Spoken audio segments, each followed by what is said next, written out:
The following program is rated 14 plus and may contain coarse language, violence, nudity, mature subject matter, or scenes which may not be suitable for all audiences. Viewer discretion is advised.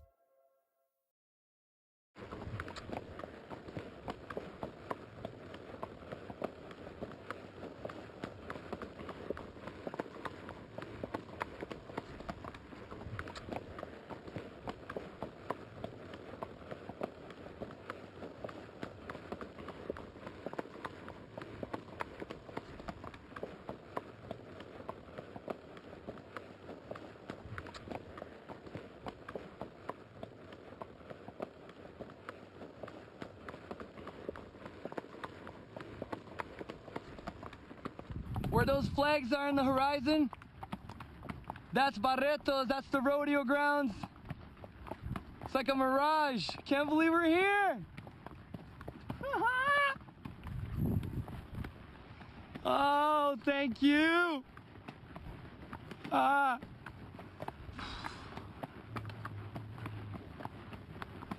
Oh man, can't believe we made it.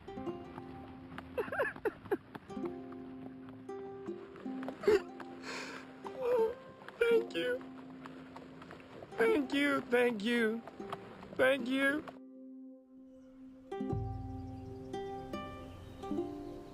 There's a common phrase in our world that goes, the dog may be men's best friend, but the horse helped write history.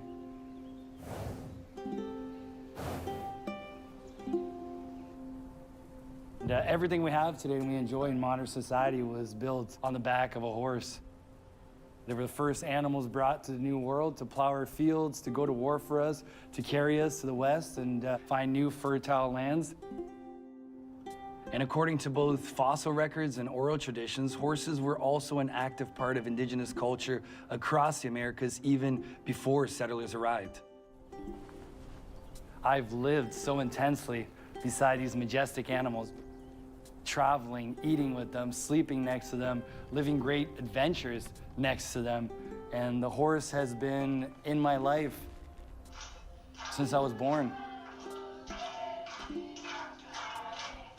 My name is Felipe because it means a friend of horses, and I was on top of a horse before I could walk.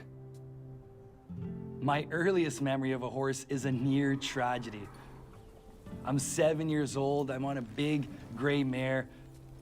My dad had put me in an equestrian program to learn how to jump. The coach had taken us out on a field to gallop the horses, and I lost the gray mare. And she was just galloping, galloping, galloping. I remember at that moment, being on that runaway horse, I was so scared, but at the same time, the adrenaline I felt, I kind of wish that mare would just keep running forever.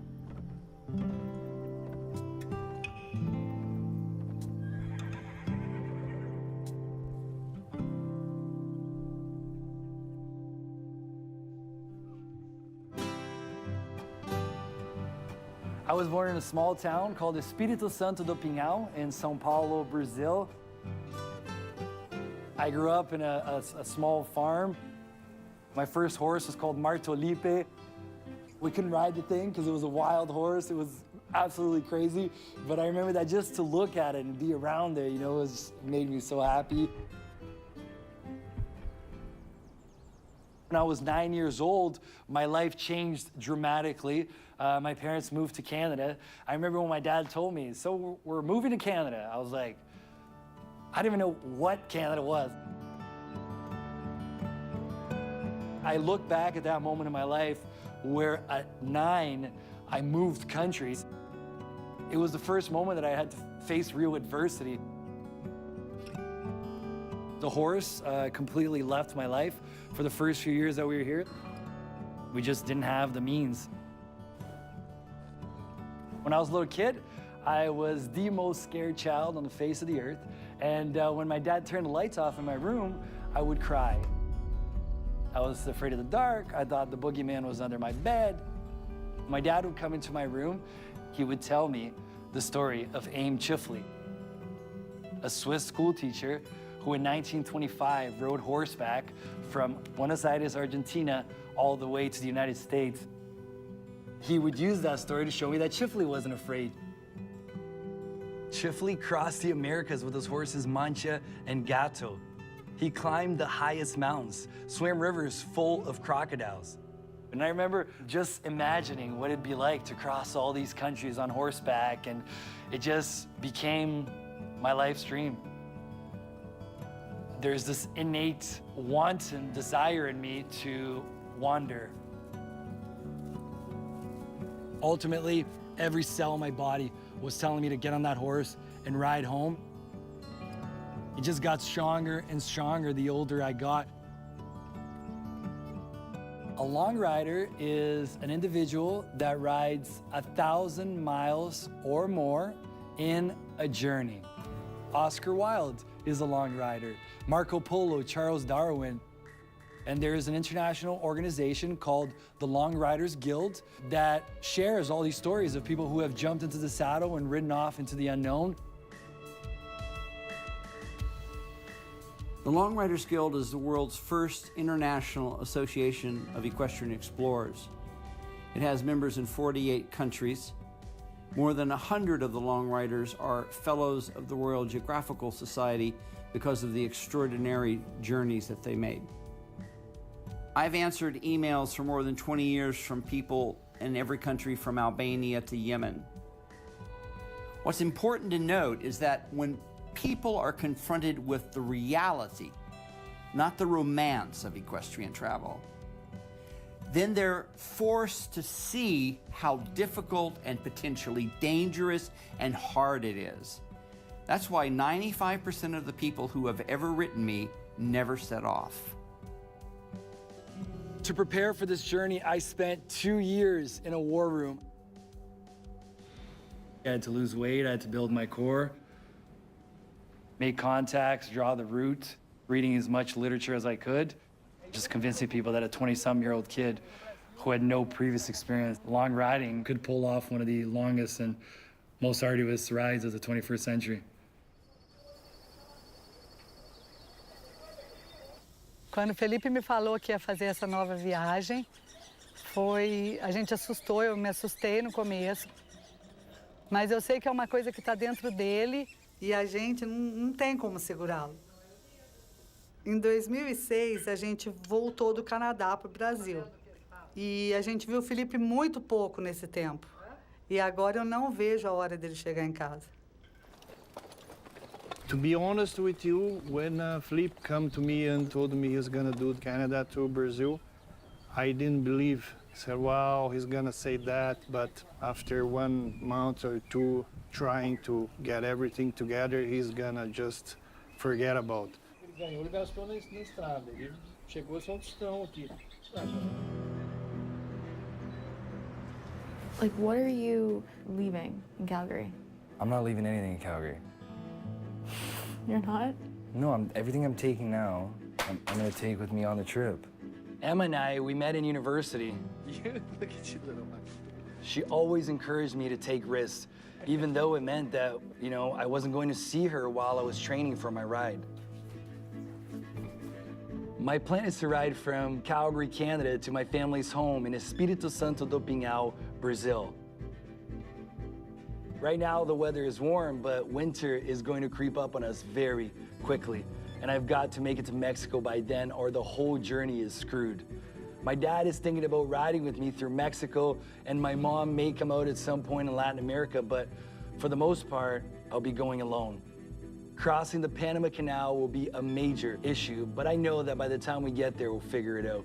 Then I ride through Colombia and make it to Brazil. At our pace, I think it's going to take about 2 years to get home.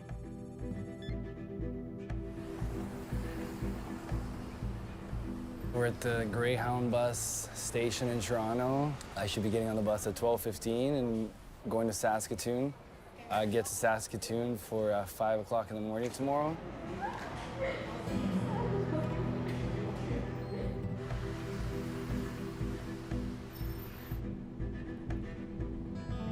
Felipe was facing two major obstacles, tactical and political.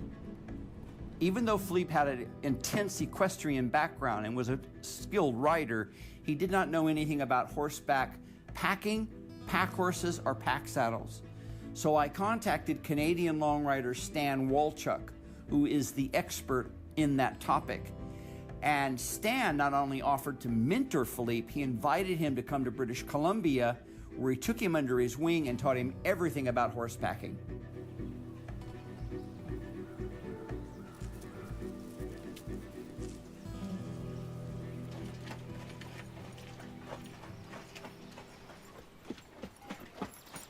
My background is different than a lot of horse people in that I've been able to learn from lots of different people over the years. But I've taken ideas and been with many different people and tried to collect them all and look at what works and doesn't work. Take these, walk up to the horse, kind of flip it on now. Okay. And walk it around, pull really hard in the front corner. What'll happen is that the horse will maybe struggle a bit. It will just stand there because it knows that rope is absolute boss.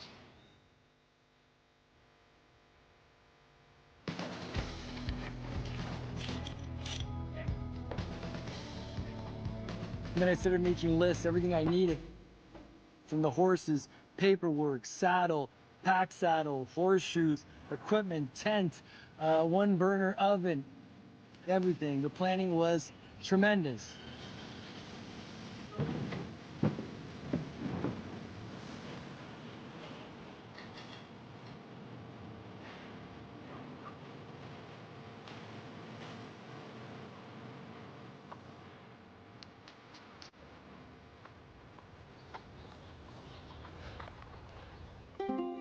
I didn't have the budget to undertake this journey, so during the planning stage, I sent out hundreds of emails. I sent letters, called different ranchers until finally 2 ranches in Montana agreed to give me Frenchie and Bruiser for the journey.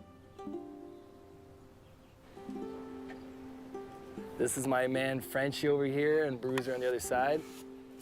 Boy, good boy. Now Frenchie's been okay, he's pretty good, but he's really nervous about everything, so we're trying to take things really slowly with him.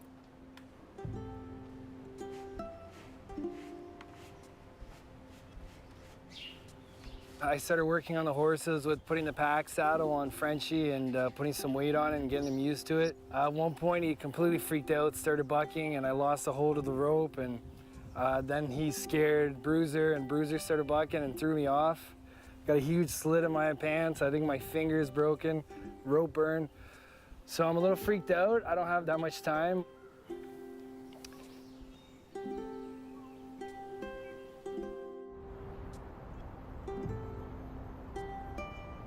Leaving from Calgary put me on top of Montana, Wyoming, Colorado, horse country.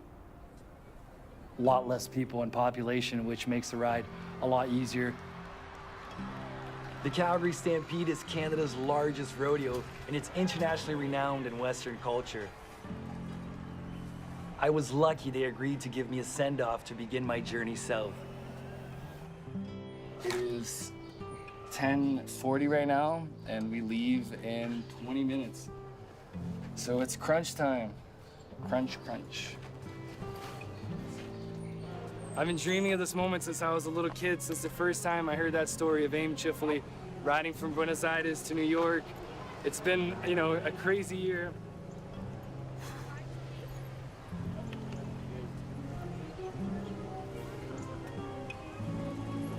Just getting people to believe that this could happen, just to be here for me is already a huge win.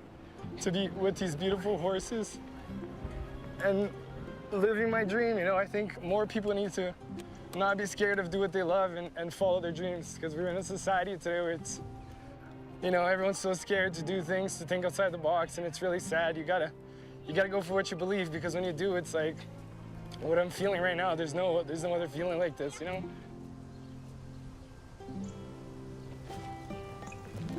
And my mom is very worried, obviously, she's a mother, so she says she's gonna have to take some sedatives for the next 2 years to try to sleep at night, but it just feels right, you know? We're a family that we move on instinct, we move on feeling, and if it felt wrong, I wouldn't do it.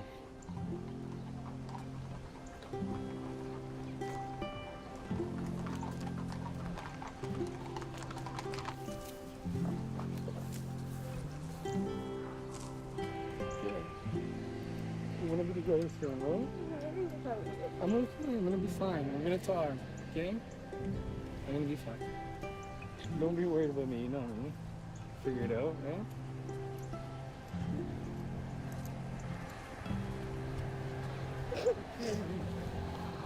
Although she knew that this was going to drive me away from her, it was going to drive us apart, she never told me not to do it. Which now, looking back, how selfless is that?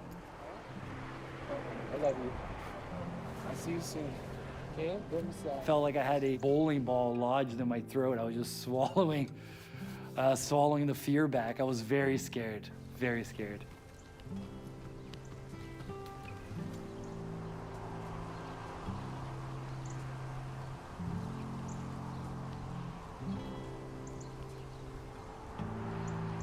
Every equestrian journey is different. During my solo ride across northern Pakistan, I was kidnapped, tortured, falsely imprisoned, and nearly died of hepatitis. In contrast, the British explorers who tried to reach the South Pole in 1911, their horses were eaten by orca whales. Of course, there's always the traditional challenges of mountains, jungles, swamps, disease-carrying insects, carnivorous beasts, and very dangerous human beings.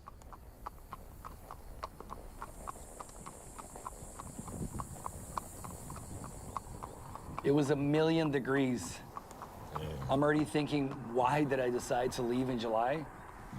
No shade, we're next to this road, and all of a sudden I realized I forgot to bring water. Are you kidding me? Are you the guy that's riding to South America? Yeah. Well, good luck, man. I travel 3 kilometers an hour, 30 kilometers a day. You know, that's the max you can ride a day for these horses. So you're always in the middle of nowhere. So usually you just knock on the door and ask for help. Like, who does that these days, you know what I mean?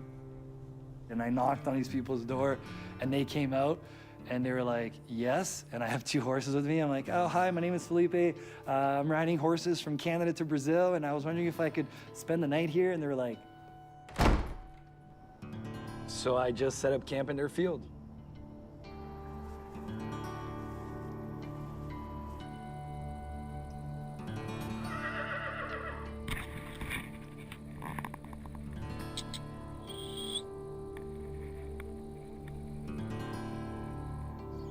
I wake up and Bruiser had bit Frenchie's back right where the pack sits.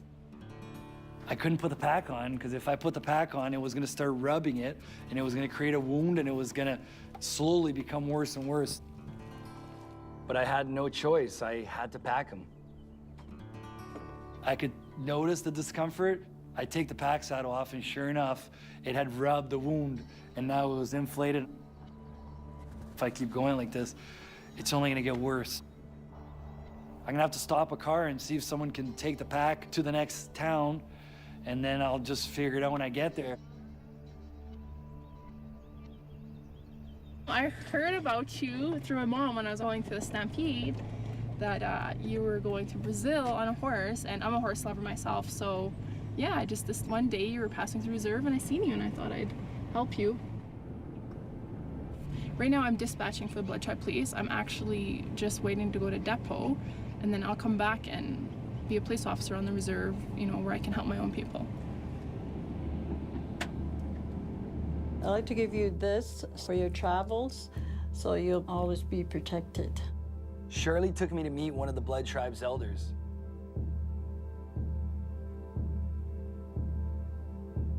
She gave me some sweetgrass so I could burn and protect me because I was very nervous to cross the American border. She saw that I was nervous. She's like, all right, you burn it, you smother yourself with the smoke, and you pray to your God and ask for your God to protect you. When we first came to Canada, my dad had a work permit, and he renewed that work permit for 8 years. On year number 8, the work permit got denied, and we were asked to leave Canada in 15 days. We went to this immigration center. We talked to them through a plexiglass window, and just the way the woman talked to us, it was like we had stolen or killed. just treated us like garbage. And I remember at one point, like I was just bawling, and this woman did not blink an eye. Like it was just almost like that plexiglass had her in another world where hearts and compassion doesn't exist. So my dad, in a panic, hired a lawyer, got some bad advice, and the lawyer told him to apply for humanitarian reasons so that we could remain here. That took 2 years, in which time I started university, and after my first year of university, we got a letter saying, denied, you have 15 days to leave the country again. Well, with my immigration history and the fact that I'm a Brazilian kid riding 2 horses, I was so nervous coming up to the US border.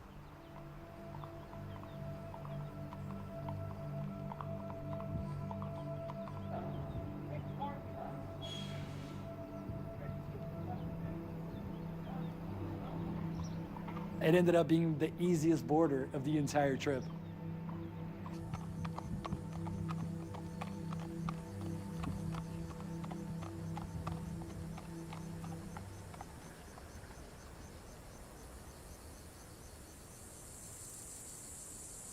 We've just arrived in the U.S. I'm on my way to Babb, Montana, and it's just extremely hot. It's so hot. Been walking for like maybe 10 miles to give the horses a break. Oh, it's the first shade I found, and it feels good to be here. Once we entered Montana, we found ourselves in the worst drought the U.S. had had in a generation. Come on, buddy, breathe. And that made my life and the horse's life just hell. So here's a stream behind me that once was flowing with water, and today it's just bone dry. You can even walk right in it, walk right under the bridge. And this is real sad because a lot of farmers depend on these creeks to farm and to water their crops. Finding water for these animals became such a huge problem. You only eat after your horses have eaten, you only drink after they've had something to drink, and you only rest when your horses are resting and happy. Então, no começo a gente ficou super apreensiva, mãe é mãe, né? Não dormia à noite, aliás, eu não durmo até hoje, eu acordo de hora em hora e olho no relógio. Eu acordava de madrugada, 2 horas da manhã, será que ele está dormindo? Será que ele está numa barraca? Será que ele está na casa de alguém? Mas eu tenho muita fé que vai dar tudo certo e ele vai chegar muito bem.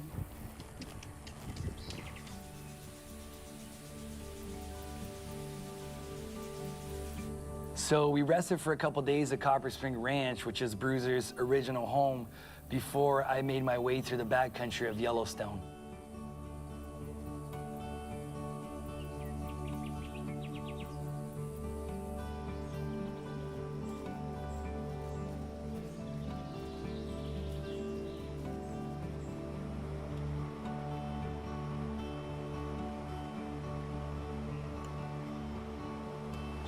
Bacon and eggs at 5:30.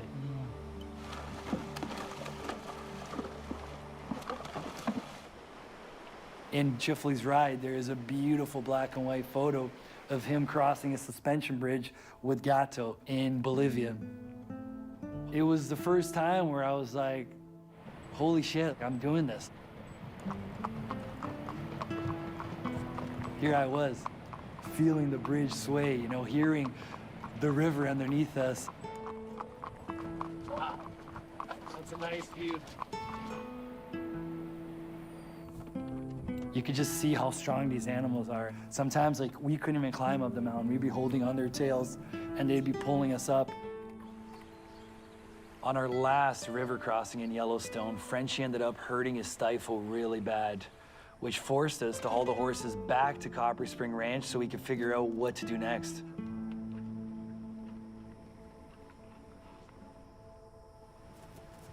Frenchie was the Wayne Johnson of the group. Super strong. That horse is so good looking. But at the same time, he was just a mess. He loved to eat. He would fart all the time. He snored while he slept. He was the comedic relief.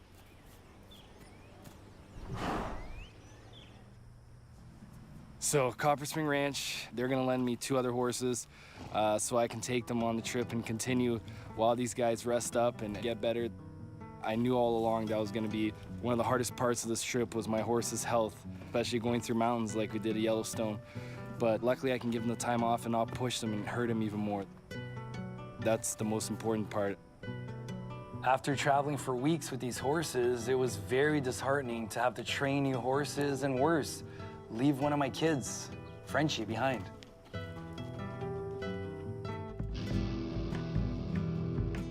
What you have to remember is that horses are natural nomads. Wild horses travel 20, 30, 40 miles a day in search of grass and water.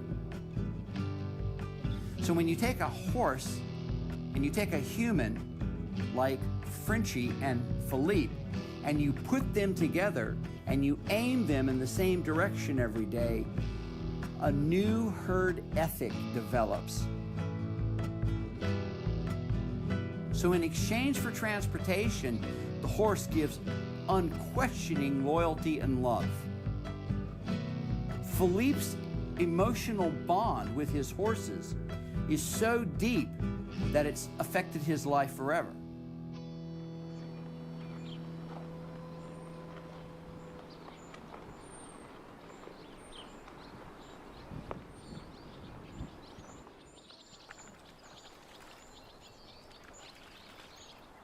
Kids ask me all the time, how do you go to the bathroom? What do you carry in your pack saddle? And how do you shower? Of course, I tell them I don't shower, at which point they all want to sign up and go with me on this journey. In Wyoming, I got this really cool experience as a cowboy to work in a cattle ranch. And before I left, the rancher Merrill was like, you know what? A trip like yours could really use a 3rd horse. His name is Texas. A really nice rancher here in Wyoming has offered to donate him so I can have 3 horses and alternate which one I ride, which one I pack, so one horse is always getting a break every day. It's an amazing offer, and we'll see how he does.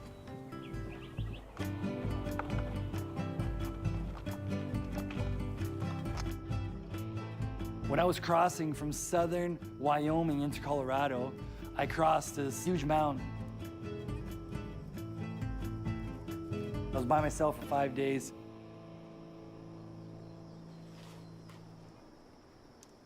When I came down from that mountain, I came to a town called Savory. You know those sci-fi movies where you come back to Earth and everyone's gone? That's what it felt like.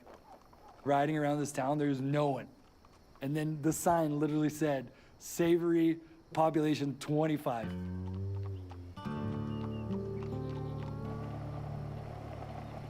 I met this elderly fellow. He was a very lonely man, you could tell, very quickly living by himself. His name was Sam. My dad was born here. I was born in Dixon, 4 miles away. Took me 78 years to go 4 miles. That's not very good mileage. And the only thing he said to me, Sam, was, whatever you do, you don't ride across the $1 million highway. But the problem is that we needed to get south quick because of the winter. The winter in northern US could have stopped the trip. The morning, the horses' buckets were freezing. It got to the point where a couple weeks later, the only thing I could do was cross the $1 million highway. I go to the tourist office to ask what they think the best time to do it is. She's like, no, you can't, it's too dangerous. Like, the turns are too tight, there's no guardrail. I was like, no, I'm not trailing them, I'm riding them. She's like, you're what?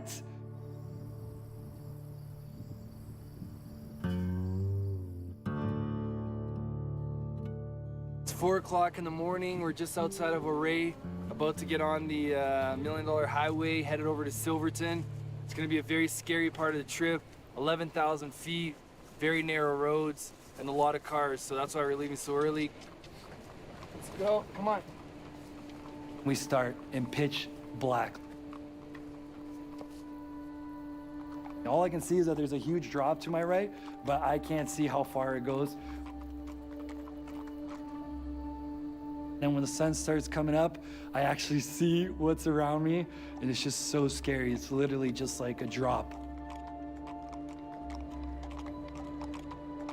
There's a rock face here and abyss here. So if my horses get scared, they're gonna run for the abyss, and I need to jump off and try to survive.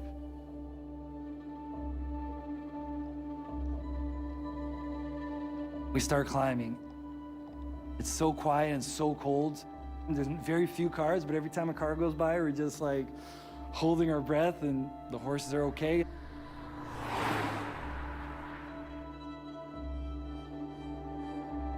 I finally got over the $1 Million Highway Pass, but the Colorado winter was quickly creeping up on me. We're like at 8,000 feet here, so we're still in the high country, and they're calling for snow tonight.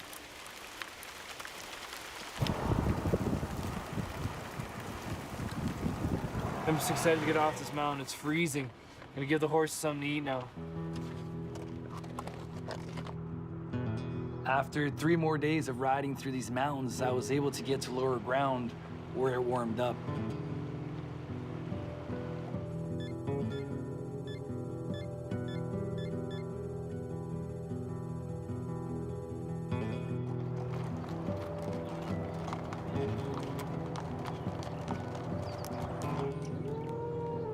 I remembered from my backpacking days that there was a website called Couchsurfing.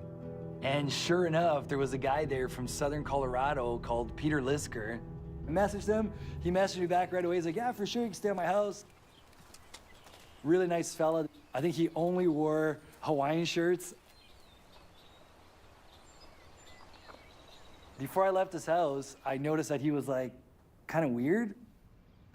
My sister Naomi was beautiful. She was intelligent, witty, very strong-willed, and she loved horses. She passed away in March. This is pretty much what I've got left of her. She would be thrilled to be going for one last ride. So this is Naomi. I'm gonna take her on one last ride, and hopefully she'll make it all the way to Brazil with me. I'm gonna put her in the pack saddle, and she'll be sharing this journey with her because she was very passionate about horses. So we have something in common. To Naomi, I'll just say happy trails, and until we meet again.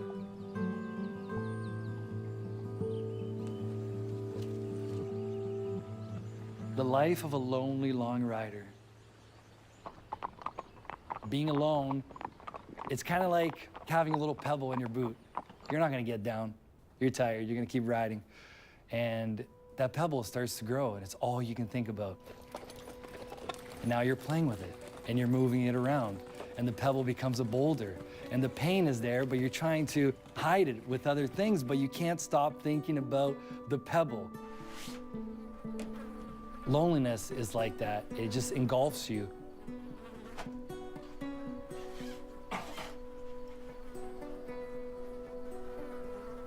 The deepest scars I have in my soul came from all that time that I spent alone. Whoa, whoa. It's the perfect recipe for craziness. We need fucking water! You have to literally live it and feel that solitude pressing against your skin, and that's the only way that you can really understand what impact being out there by yourself for such long periods of time can have on a human being, on a long rider. Another big lesson from this trip is that life is meant to be shared. It could be the most beautiful, colorful, epic sunset in the world. But when you're eating your ramen noodles, sitting on top of your panniers by yourself, just doesn't seem as colorful as when you're sharing it with someone. Riding from Bernalillo out of Albuquerque today. Got Emma with me.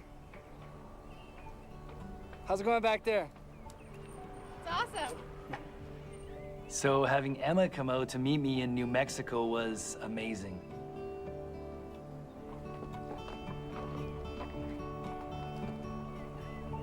Emma, what happened this morning with you in Texas here? Got on the horse, started to walk away out of the driveway, and got bucked off. She's officially a cowgirl now. I'm proud of you. You stayed on really, oh, I was so scared when I saw it. And luckily, I was able to get Frenchie back after his month of resting.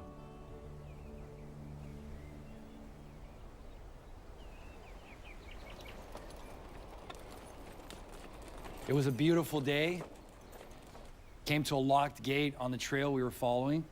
And because it was gonna take so long to go back, I started looking for alternatives, and I saw this field that would take me back to the trail. So I thought, hey, I can just ride across. It had some tall weeds on it. A few meters into this field. Fuck. Bruiser's stuck in a big hole behind me. I'm gonna try to get him out. I didn't see this, the grass was really deep. He freaked out and tried to turn around, but it all happened so quickly. Come on, buddy. Careful. Come on. Ready? 1, 2, 3. Come on, buddy. Come on, come on. Come on, Bruiser. Come on. Come on. Fuck. My heart was trying to punch its way out of my rib cage, you know? Come on, buddy. Come on, Bruiser. Come on, buddy. Come on. You're okay, buddy. You're okay. I'm gonna get you out of here. I managed to wiggle him around, took the saddle off to lighten up the load. I dug the ditch a little bit, and then I jumped out and said, all right, Bruiser, I'm gonna count to 3, and on 3, you jump out of there. Oh, yes. Luckily, he was okay, didn't hurt himself, miraculously.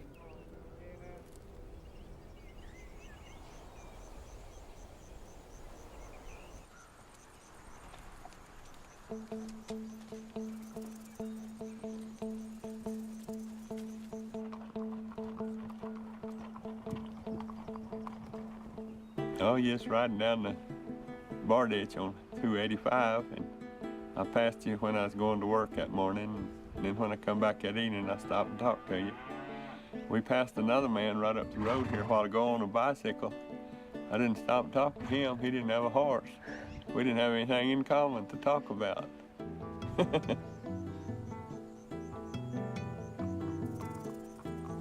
We're in the middle of nowhere in Texas, and all of a sudden, I see hanging on this barbed wire fence, there's all these laminated pages with photos on them. We meet Nita, an animal rights advocate. She tells me that a couple days earlier, she saw me riding, pulled out her camera, and takes this beautiful photo. When we met, she showed me the photograph and told me the story about the wall. He was in a feedlot, and the investigator said he kept watching for his owner to come back and get him. And then he ended up killed by our body. That's the Wall of Hope, which she started to tell the story of how horses can have an impact and change people's lives. More than 90,000 horses already this year have been taken down to Mexico for slaughter. But the problem is that the manner in which these horses are transported and handled are very inhumane. Makes me sad that I'm, riding the same way that these thousands of horses are being taken to be slaughtered in Mexico. But this is a really cool initiative so people remember them.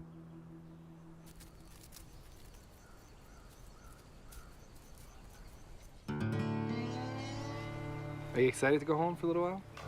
Excited? No. But, you have a 2-year journey, so I have all kinds of time to meet you again. Today is kind of a happy day, but also a little bit of sadness. I have to say goodbye to Texas. He's just not as big or strong as Frenchie and Bruiser. So I'm trading him out for a new horse, a Mustang. He's a Native American wild horse, which is even cooler for me because there's just so much history there. I'm so happy to have Dude. When Chifley went on his ride, he took 2 Criollos, the wild horses of South America. He would say how important that was, that these horses had this wild instinct, how important it was for their survival.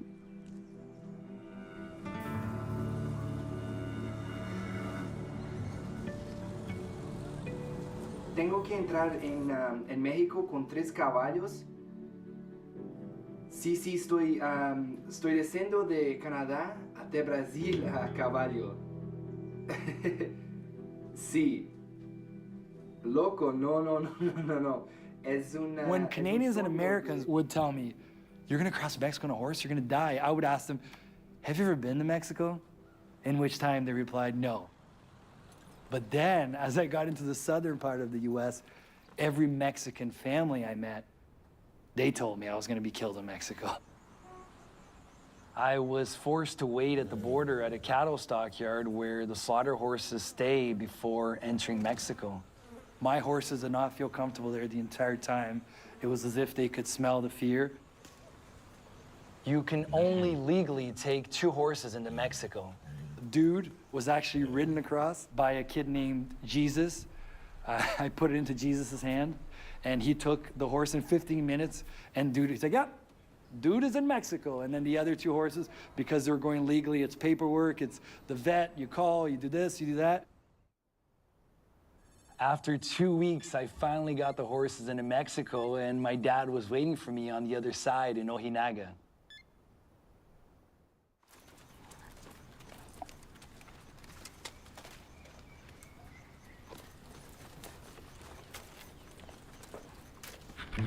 Day 1 in Mexico. We're headed towards Jimenez. We'll probably be there, I don't even know, 10 days, 7 days. Only God knows. My dad was gonna ride with me through the northern part of Mexico. How are you feeling? Feel good. First day, not too tired. And I don't know, let's see by the end of the week. I can tell you better. This was my dad's dream way before it was my own. My dad learned of the story of Aim Chifley when he was a young kid. In a way, I was living the dream for the both of us. Right now, I just missing my shower. I love to have a shower now and get a nice bed, but that's how it is.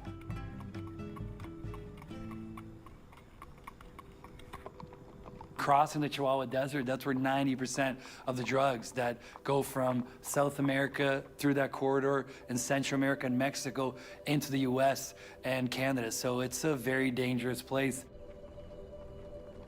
On the first day we're riding in Mexico, we were interrogated by the police.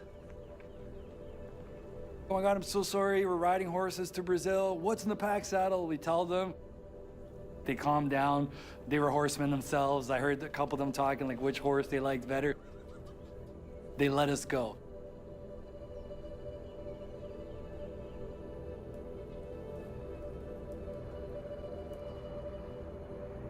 At nighttime, we were pitching our tent in the middle of nowhere. We didn't know if this was a route that the drug traffickers were gonna be coming through. We didn't know if someone was gonna take us hostage or kill us. My dad and I have a long talk about how we cannot accept any help from anyone that's working with the drug traffic. My dad makes it very clear, that's the #1 rule.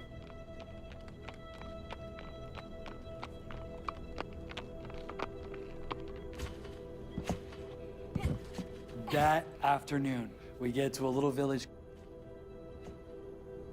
E o que pasa en Estados Unidos con ustedes? Estaba preso. ¿Por qué? Me agarraron con droga. No, me cuenta cómo funciona, como cuántos días tienen que caminar. Son 5 días de camino, 5 noches. Pero sufre uno mucho por el camino y no se lo aconsejo a nadie que camine para allá. Pues según 30 kilos, 5 años duré preso. Mas si llegar con la droga, ¿cuánto paga? $2,500, $3,000. Sí. It's like -3 outside, and this guy's got a house with heaters in it. Es de membrillo. The #1 rule went straight out the window. We slept in his house.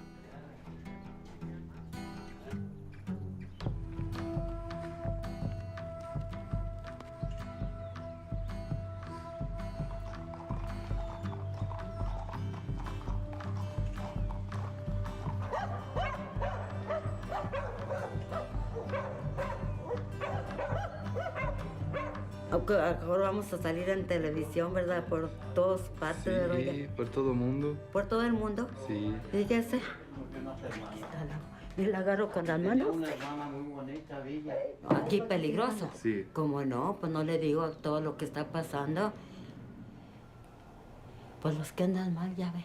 Sí. Los que andan mal, los que sí venden así cosas así de eso de la hierba esta fea, marihuana, ¿verdad? Todo eso, ¿verdad? Los que Aquí andan- se mata a muchas personas. Sí, aquí sí. Mire, esas mujeres, ellas venden diésel.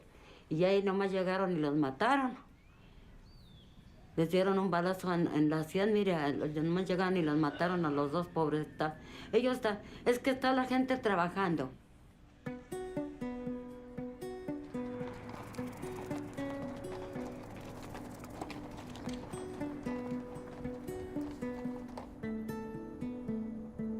My dad's gone ahead to see if we can find a place, if there's a ranch or something up there.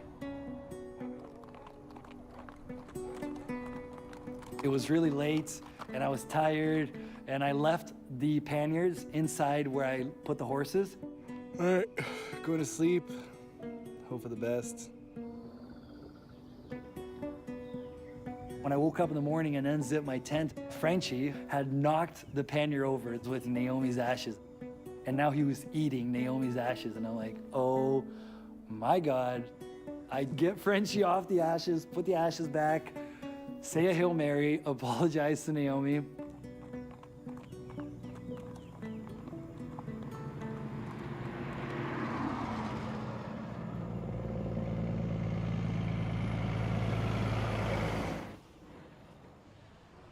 We as sons, we have a hard time with our fathers.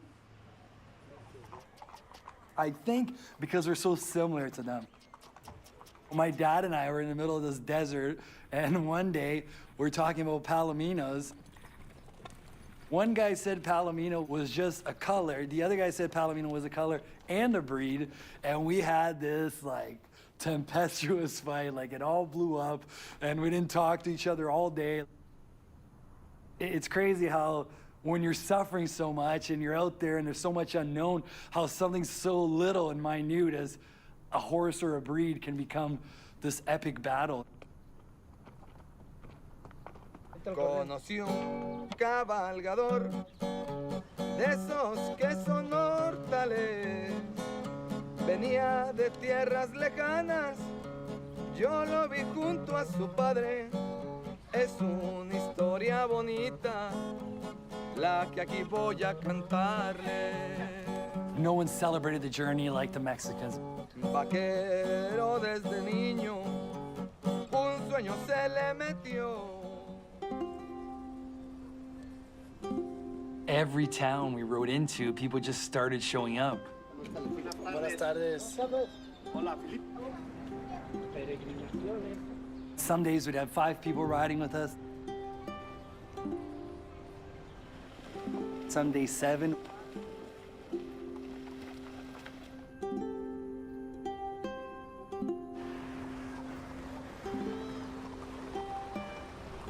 And one day we had 1,000 horsemen and women saddle their horses and ride with us.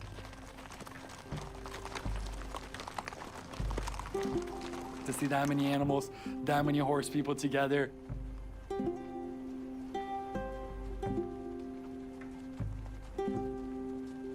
Que la bendición de Dios Todopoderoso, Padre, Hijo y Espíritu Santo, descienda sobre ustedes.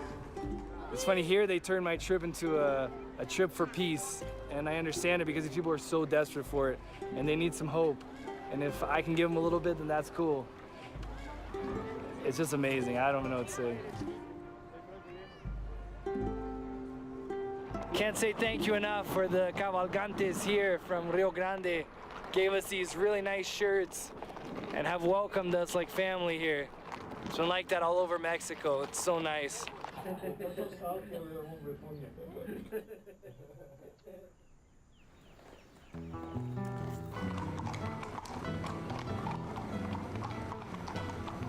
Today, I'm feeling that I have 100 pounds over my shoulders.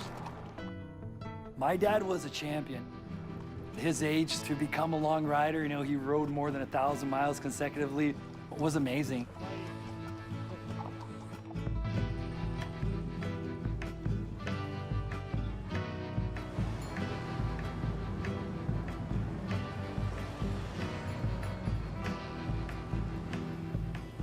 My dad is very religious. He had cancer, and he truly believes that it was his prayers that cured him. It was very important for him to finish the journey at the Basilica of Guadalupe to thank her. He thanked the saint for keeping us safe and asked her to continue to watch over me as I had more than half of the journey still ahead. I guess once he was with me and he saw what the journey was, he realized how dangerous it was for his son and that I may not make it to Brazil.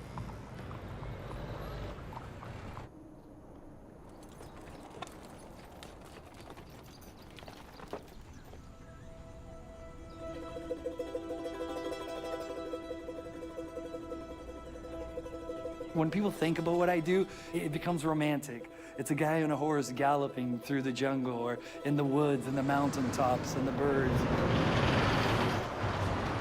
There were so many close calls. It's the worst. Fuck.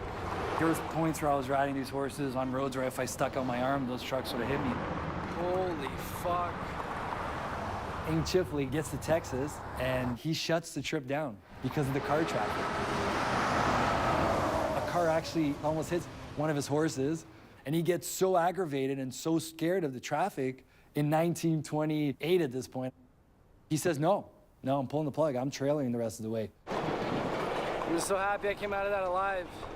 Thank you, baby Jesus. Wow. Southern Mexico, that's when the suffering got real.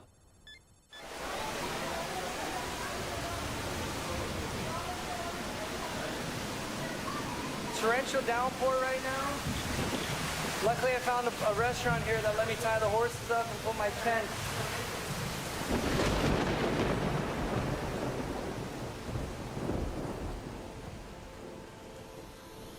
All right, so today was possibly the worst day of my life.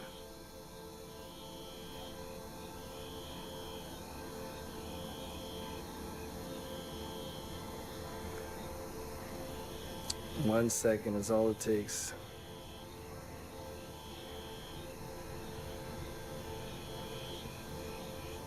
Oh, God.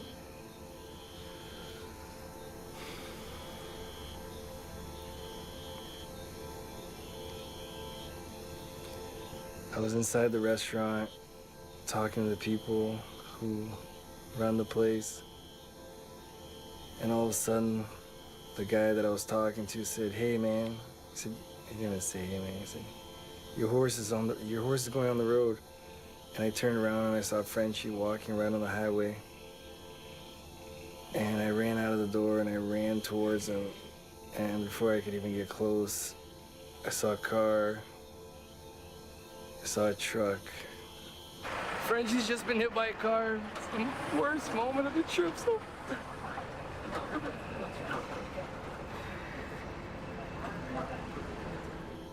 He fell on top of the hood and then fell on the ground. There was sparks from his shoes, the crunching of the hood, the sound of the car braking, him scrambling, getting back up, and then he ran towards traffic and there was tractor trailers coming. And I ran after him and I didn't know what to do. I almost got hit by a truck. And then the guy that hit him wanted to charge me for the damage. He wanted so much money. Then he wanted to call the cops. Luckily, I just met these charros and they gave me their number literally like 15 minutes before this all happened.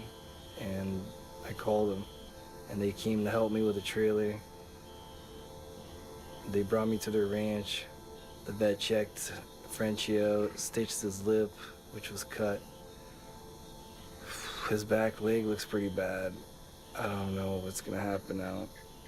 Hopefully he'll be okay. Wow.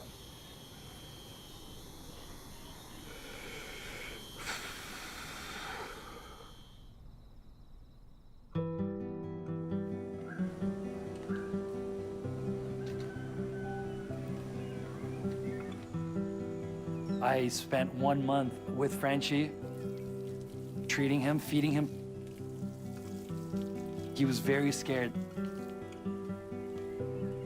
This was a very important moment of the trip where I learned that you need to be on top of your horses all day, every day. When I left Canada, I was an atheist. I saw the bad side of religion, you know. I felt that religion started wars. I felt that religion separated people.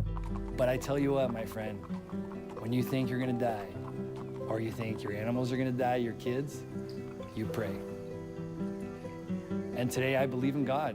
I don't know what it is, who it is.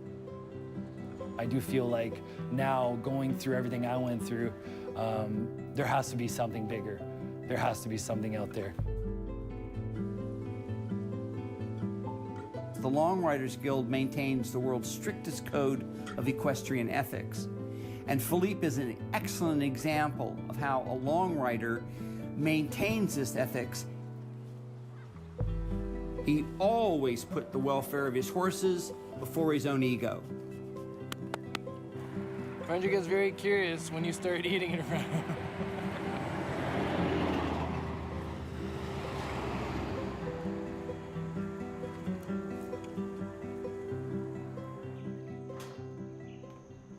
Tomorrow, if all goes well, we'll be going into Guatemala. And hopefully breaking through to this next barrier, which is going into Central America. Hopefully it's gonna give us some life, give me some life, because right now it's a little bit of a mental struggle. For sure, it's tough.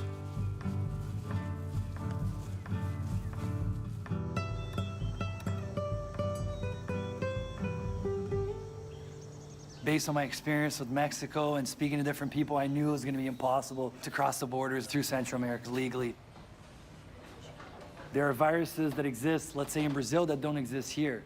So in order for those viruses not to spread across borders, there are a lot of requirements and laws and quarantine and exams that need to be done every time you cross a border with a horse. And a lot of these countries don't even have regulations when you get to the border. They don't have a form to give you. You're a guy with 3 horses, and they see that as an opportunity. So I started crossing all of the borders illegally. They have literally the border, and then right next to it, they have this little path where they cross cocaine, weapons, whatever you want.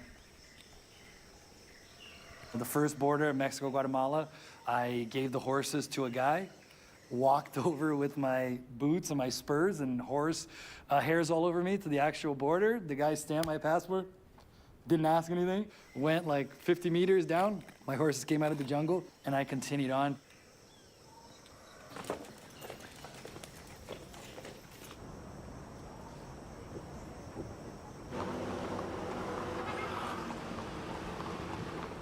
The first town I got to, La Libertad, this guy's like, hey, come, there's been an accident.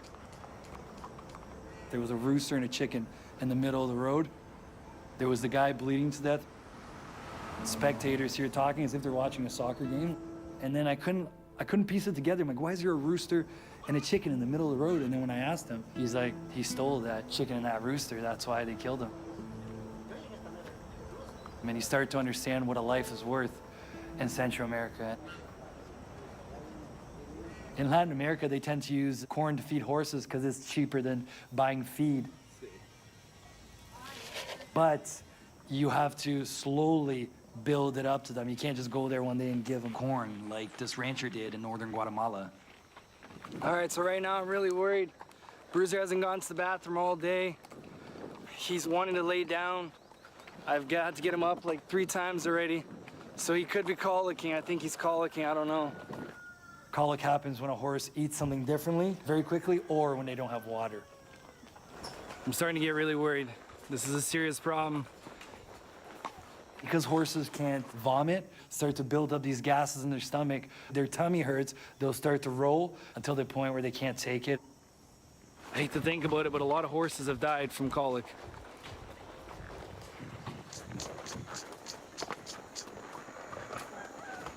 So I called the vet clinic. They said they have some medication there. I'm gonna go over there and buy it. A few minutes after, thank God he went to the bathroom. I was getting so worried. Good job, buddy. Bruiser is just this beautiful, slick, 007 of the group. Super smart, a horse fit for a king. That horse understood me so well. He just didn't even have to tell him. He just read your mind. And he was just so beautiful. He moved so elegantly.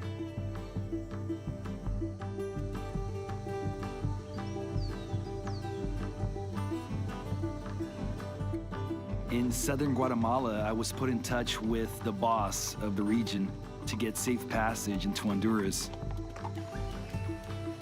When I started the trek here, I started filming, and the kid came up to me. He was like, I don't know, 17 years old. He's like, be careful, man. Don't film a lot here because the DEA has been coming in here to look for a really big boss of the narcotráfico. And people might think that you're a spy or you're filming for them. So he said, if someone asks what you're doing, just tell them you're a singer. And I'm like, what if they ask me to sing? Are you nuts? Get shot on the spot.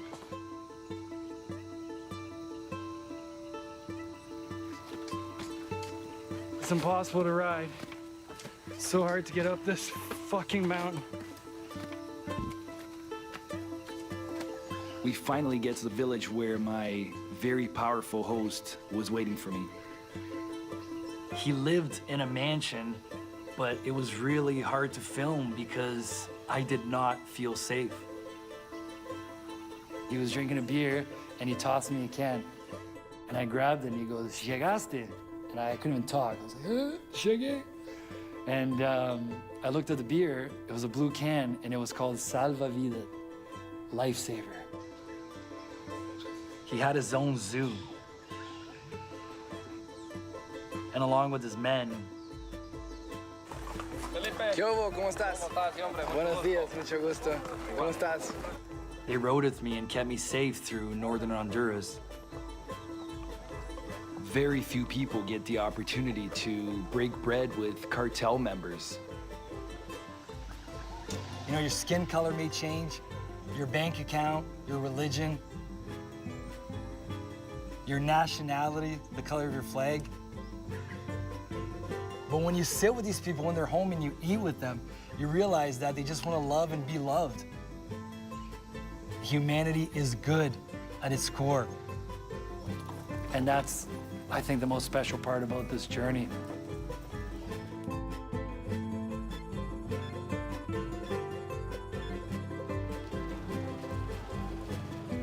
I'm staying at this house, and the wife of the husband is this like drop-dead gorgeous blonde that's very flirtatious. And I get back from the horses one day, and she was there by herself. So she says, "What are you doing?" I'm like, "Nothing." She's like, "You want to have dinner with me?" I'm like, "Sure, let's have dinner."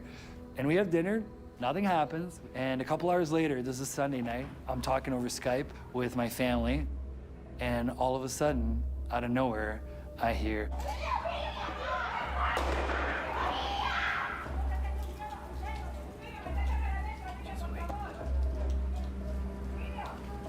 Hola, hermano.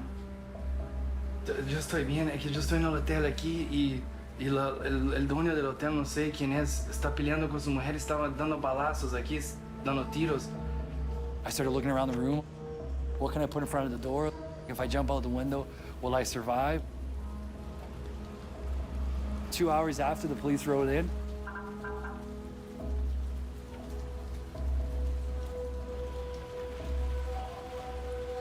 they talked to him and they left. She was alive. He didn't kill her.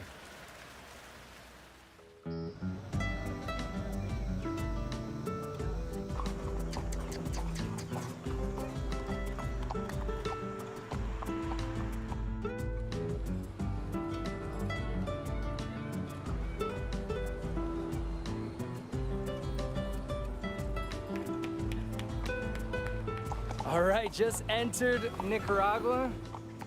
Feels crazy to be here. I wish I could have filmed the process. I had to pay so much money. It was insane. It took me like 4 hours. It sucks. I honestly hate every border I get to. It's the worst. But in Nicaragua, woo!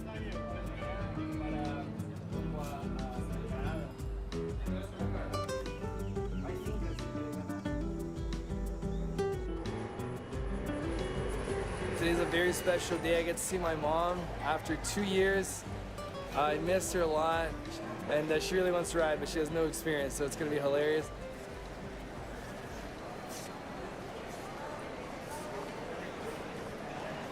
I'll never forget waiting at the airport for her. Just brought so much love and happiness to me.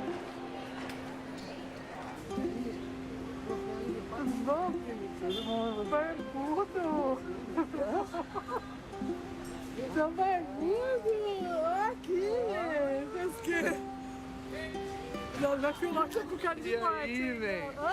Tem boneco aí? Essa e essa aqui. Esse aí fica aí. Fica aí. Parada.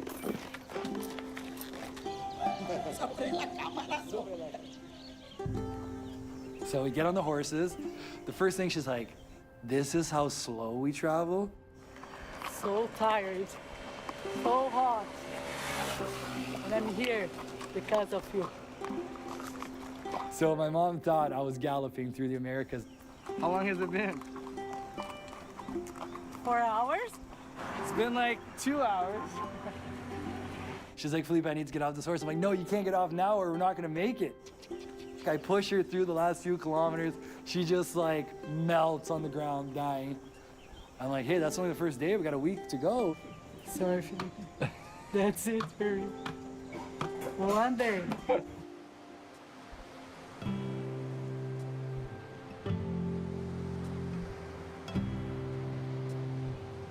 Eu vim fazer parte dessa jornada junto com o Felipe. Estou muito feliz de ter feito parte desse sonho.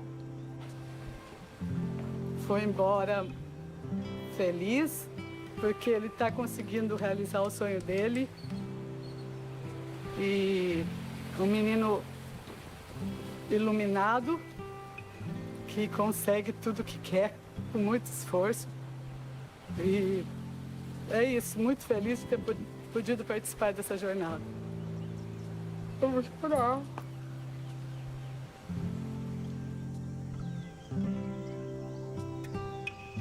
My horses had personalities that were larger than life.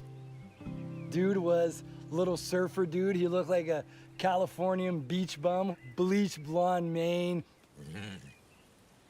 But he was also the police of the horses. When I put them out in the pasture with other animals, he would kind of stand apart. Frenchie and Bruiser would be glued to each other, and Dude would be just off in the distance, and he would not let anyone get near Frenchie and Bruiser.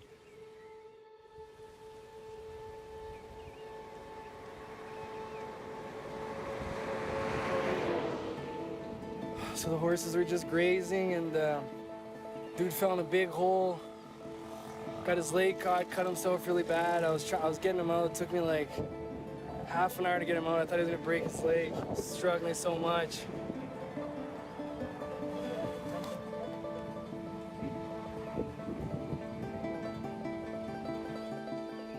Dude fell into this old cattle guard. He was pulling back so much. He got his front hoof caught in it, and he was pulling back so hard to try to get it out that I thought he was just gonna break his leg clean off. And I'm trying to calm him down, and all of a sudden, he just got up, and I got up with him. I didn't know if he had broken something. And I thought to myself, please, there has to be some sort of higher power that can help us. Sure enough, the universe sent me these 2 kids on a bike that had been fishing. In 30 minutes, we're loading the horse up on the truck, and we were able to take care of him and bring him back to health. Chifley, Mancha, Gato, I definitely prayed to them in the tough moments. They were this greater being that followed me throughout the entire experience, and they changed my life. That's all I can say. Like, that book, Chifley's Ride, changed my life.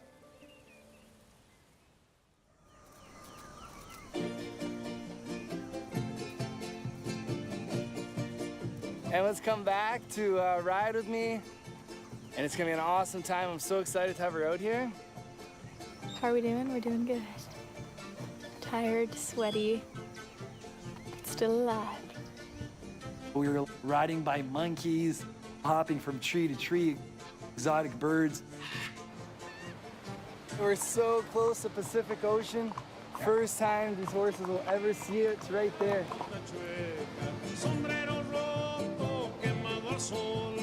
There we go, first time these guys walk on the Pacific Ocean. Frenchie got a little scared.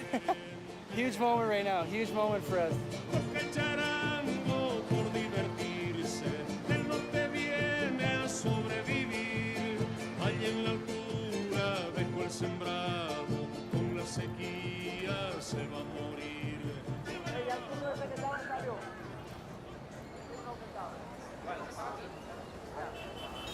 All right, just arriving at the border with Panama. Took the bus just to make sure I know exactly what I need to cross this border because I don't want to be stuck here for 6 hours. I'm gonna go check it out now and then ride the horses here hopefully in 1 or 2 days. When I used to read Chifley's Ride, Panama was always huge because when he was coming north, he had to load his horses on a boat to cross from Colombia into Panama.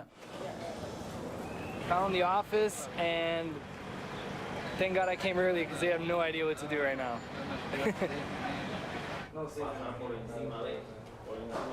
When I got there, there was this guy spitting out rice as he told me what I couldn't do and what I could do and showing me these papers and telling me to look at the website and not being very helpful at all. They want to charge me $250 per horse. It's a joke. I waited all day for the vet here yesterday, never showed up. They're gonna have to stay here in quarantine at the border for 7 days. And that's gonna mean we're gonna spend Christmas right here at the border, under this tree. It's gonna be the worst Christmas of my life. I was running around everywhere. I had to pay $300, then I had to pay $100. Then I had to run and get a green form, then I had to get a yellow form, then I had to get this form. What I found out is that in order to import a horse into Panama, that animal had to spend 6 months or longer in the country where you're exporting it from.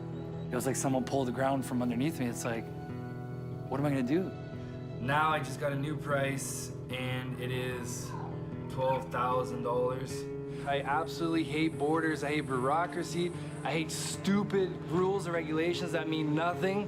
At first we were gonna go to Colombia. Then all of a sudden, the Ministry of Agriculture in Brazil notifies me that there is a virus, that if the horses touch foot in Colombia or Venezuela, they now can't enter Brazil. The horses are not leaving Costa Rica again. We've been stuck for 3 months now, and I really thought that today was gonna be the day, but it's not. So we gotta keep trying, I guess. For the first time, I was like, is the trip over? A horse has never been sent from Costa Rica to Peru. Boats don't take horses anymore in this part of the world. So we have to talk to the president of the Ministry of Agriculture in Brazil, to call the president of the Ministry of Agriculture in Peru to open up a window for the first time. Every border I got to wanted to make me quit. Fuck. It's just so hard to have to think about leaving my horses here. They worked so hard to get us this far, you know, and the amount of like cocaine and marijuana that cross these borders every day. The amount of illegal things that go on every day, I've seen it. I've traveled through the little paths beside the border where drugs cross, where women are crossed illegally, where whatever you want, you can get. And everyone turns a blind eye and officials are paid off and politicians steal more money. But when you're trying to do something right, you get all your tests done, you hire the vet, you pay $16,000 to do something right, you know, you have everything you need. They just like,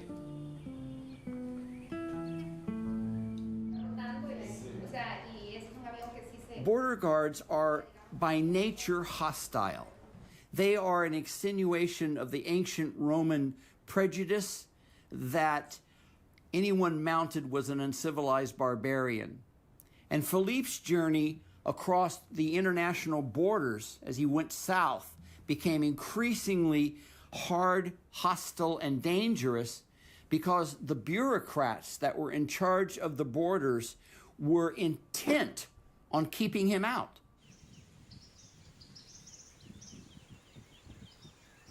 all right, so it's just after 10 o'clock in the morning, it's 10:13, and I have a message from the authorities in Brazil. Please, baby Jesus, please God, please universe, make it be good news. Woo! Ah! We got it, fuck! Ah! Woo!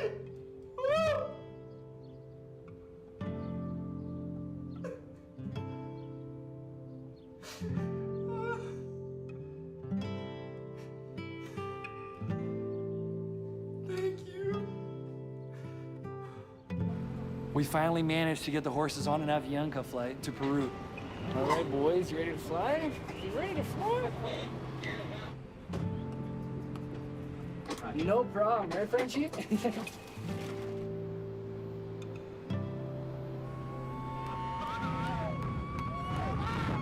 Vai com Deus! I love you!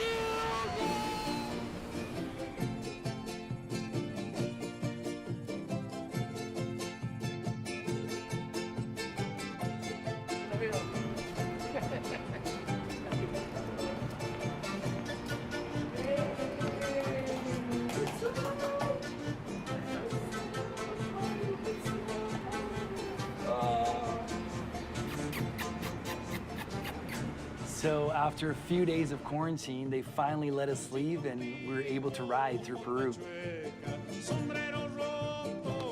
After 1 year, 8 months on the road, we are officially in Peru, in South America.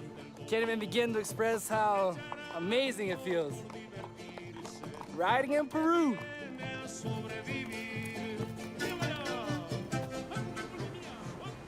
Currently on the coast in Lima. Have to get to the Bolivian border and then somehow to the Brazilian border. It's nice that at least we get to enjoy this, and the horses are resting at a nice ranch, so everyone is recharging before the final stretch to Brazil.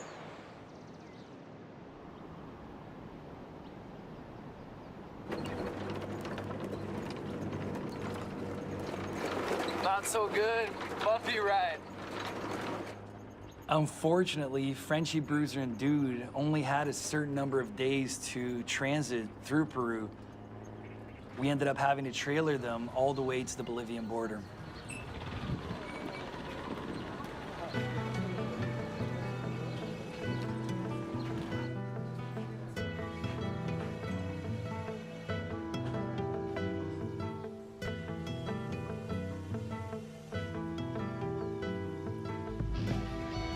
So after another mountain of paperwork and South American bureaucracy, we finally made it to La Paz with the horses and were able to continue our ride.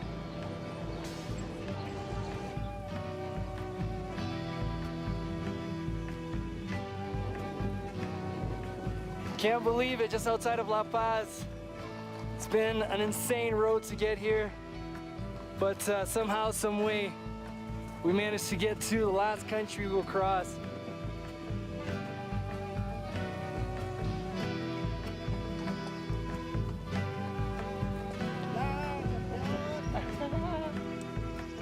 From the Andes, we rode southeast to the Brazilian border town of Corumbá, Mato Grosso do Sul. Today is one of the most important days of the entire trip. After 1 year and 11 months on the road, we finally get to Brazil.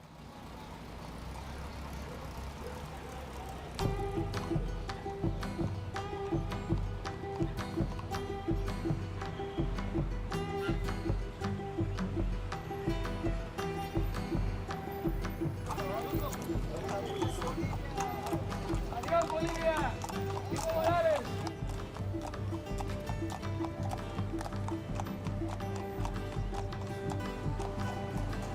Stepping on Brazilian soil, so many emotions. Can't believe it, we're here. More than 14,000 kilometers away from Calgary, and we're here in Brazil. My parents drove up. Before my dad even stopped his truck, my little sister runs out and gives me the biggest hug ever. It was almost 3 years that I hadn't seen her. It was a big moment of deja vu because in the hard moments when the bullets were flying, when the horses were hurt, I would take myself to my parents' embrace and to Brazil. And I think that's kind of why I got there as well, because I was able to visualize it so much that one day it just happened.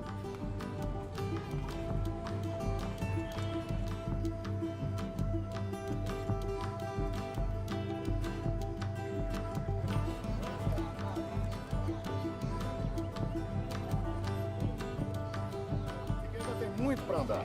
Daqui, o Felipe vai para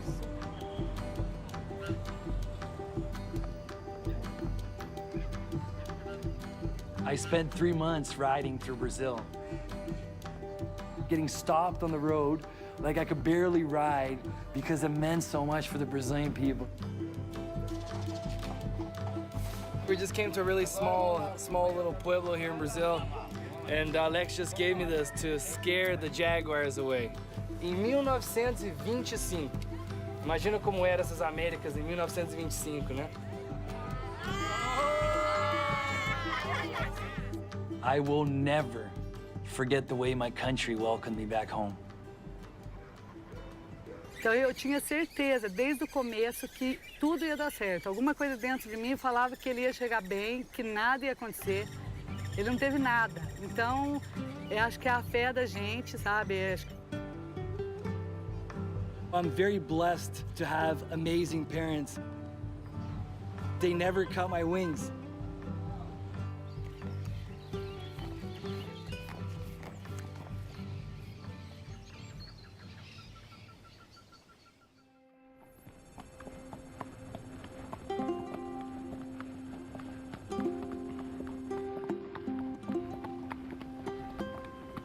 Where those flags are in the horizon, that's Barretos, that's the rodeo grounds. It's like a mirage. Can't believe we're here. Oh, thank you.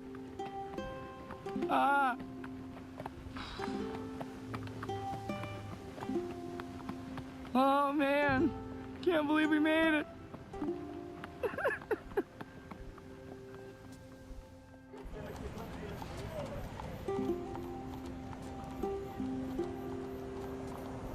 It was dark outside. There was a helicopter hovering over us. Frenchie obviously did not like the helicopter, and I was just so nervous. We get to the back of the arena, and then this guy just goes,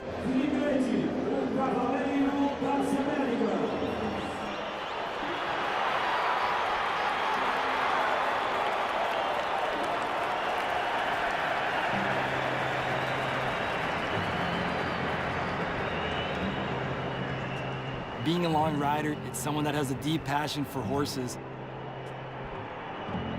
loves nature and wants to be connected to the natural world. It's someone that wants to understand humanity at its core. It's someone that doesn't ride a horse for competition to win prizes or ribbons or money. I love those horses so much, you know.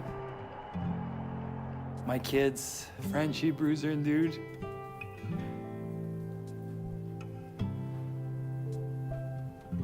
We just became so close in this journey.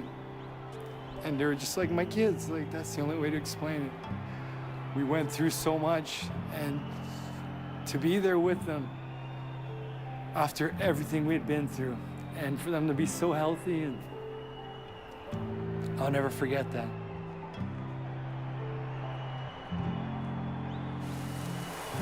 And I got up to the stage. My mom was there, like my dad, people that have been important to me, and I felt so alive at that moment, and I just thanked everyone that helped me. And then they took me to go see my statue. I'm like, what? Oh my God. I don't deserve this. Oh my God. I'm 27 years old, and I'm looking up at Bruiser's head and then me on top, more than 5 meters tall. Oh my God, this is insane. In their own unique ways, Our next guest's journey to Brazil is nothing short of amazing. Felipe e Bruiser. Gente, o Bruiser veio aqui no estúdio mesmo. We're incredibly impressed by you and what you've been able to accomplish, but how about giving the horse some credit? Exactly. This is Bruiser, one of the 3 heroes that walked 8,000 miles from Canada to Brazil. It's insane. They're warriors. Calgary, o maior rodeio do Canadá, com meu cavalo French. Esse cavalo é igualzinho, meu. Esse saquinho aqui, olha, o que tem nesse saquinho? Dentro desse saquinho, e eu acho que a Naomi acabou sendo minha anja da guarda. Eu acho que o destino não era ela vir comigo, era eu levar ela para ela me proteger.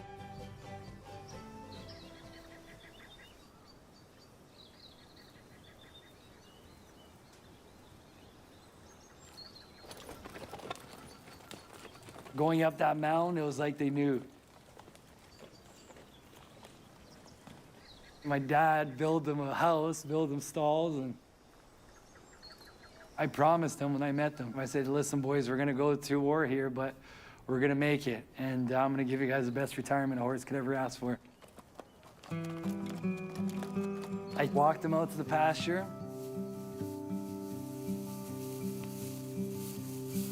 Little dude. My little Mustang. And now you're free to be a little Mustang again. Huh? Good job. I love you so much, buddy. Thank you so much. You're the best horse in the world. I know you know that. And I wouldn't have gotten here without you.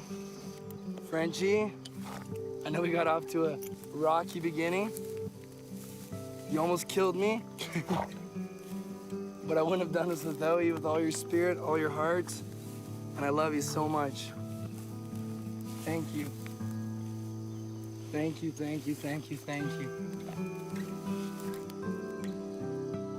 And I still had Naomi's ashes. She went the entire way from Craig, Colorado to Brazil. There were so many moments where I thought I was gonna die or the horses are gonna die, and somehow, some way, we came out the other side alive. I really started to believe that this woman was there to protect us. She was my guardian angel. I asked her to continue to watch out for the horses and keep them safe.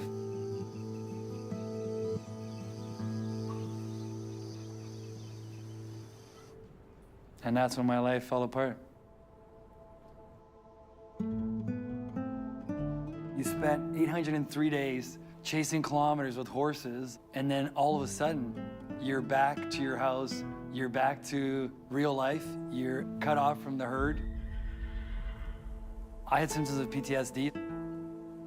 I started experiencing anxiety, depression, couldn't sleep at night, recurring nightmares.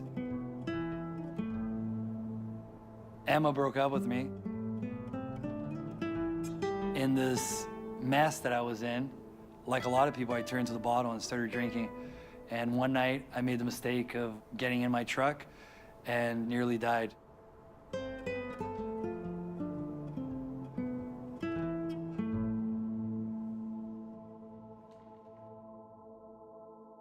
For 6,000 years, brave men and women have been swinging into the saddle and setting off in search of adventure and freedom. Sadly, in the last 50 years, the world has been turned into a mediocrity by travel machines. Philippe represents the end of the age of Tschifferle.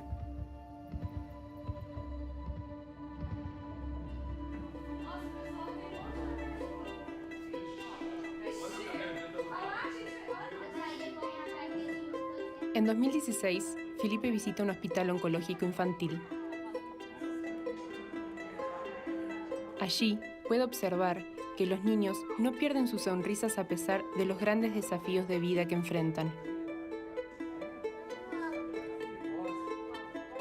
Con la necesidad de ayudar al hospital, decide emprender una nueva cabalgata.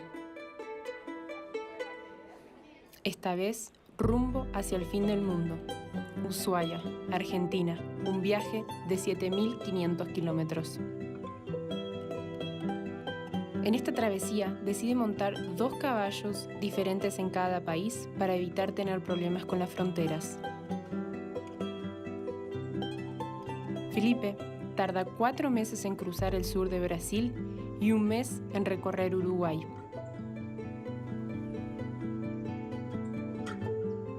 Cuando ingresa a Argentina, recibe una sorpresa inesperada, un regalo del universo. La familia Solanet, la misma que le había prestado los caballos a Aimé Chiflin hace casi un siglo atrás, le ofrecen a Felipe 2 criollos del mismo linaje que Gato y Mancha. Ellos son Sapito González y Pablo Picasso.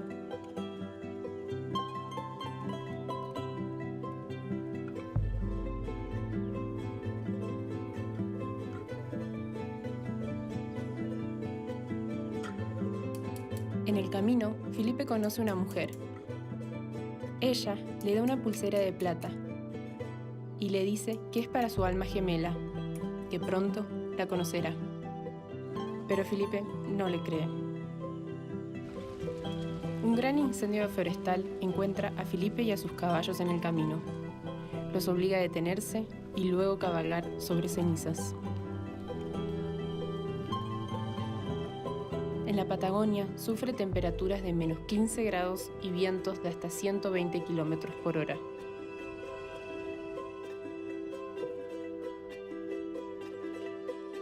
En su paso por un pueblo llamado El Bolsón, Felipe conoce a una joven que le cambiará su vida para siempre. Su nombre es Clara. Y esa soy yo.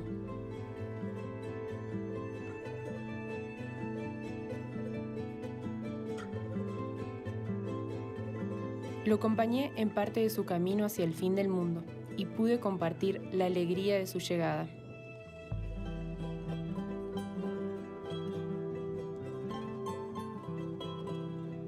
Y así, mientras su viaje terminaba, el nuestro recién comenzaba.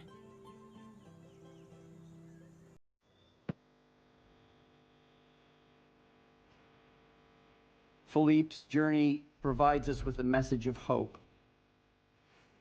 Yes, we have hostile borders, but what we see in Philippe is a beacon. He had the courage to overcome discouragement. He then confronted and overcame every kind of obstacle the Americas could throw at him. And what he proves is that the mounted Argonauts of the past are still with us. The horse, ultimately, has made me a better human being. The horse is one of the biggest mammals, yet it's so calm. And there are studies that prove that that energy, it transcends to people that spend a lot of time around horses. You end up being a calmer being. And horses today help people with mental problems. They help people with addiction. I have an example of what the horse can do. The horse pulled me out of a depression. The horse was my therapy. In 2019, I started the final portion of my ride from Alaska to Calgary on 2 wild horses, with Clara by my side.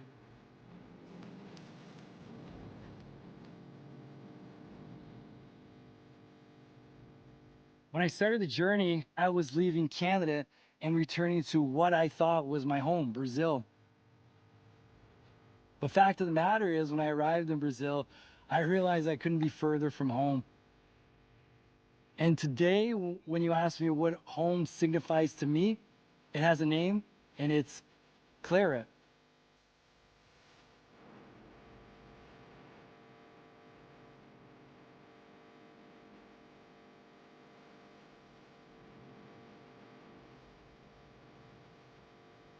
You know, very few people will get to spend as much time as I did with the same horses. And out of all of the lessons that I learned from them, I think the most important one was the simplest. Take that first step.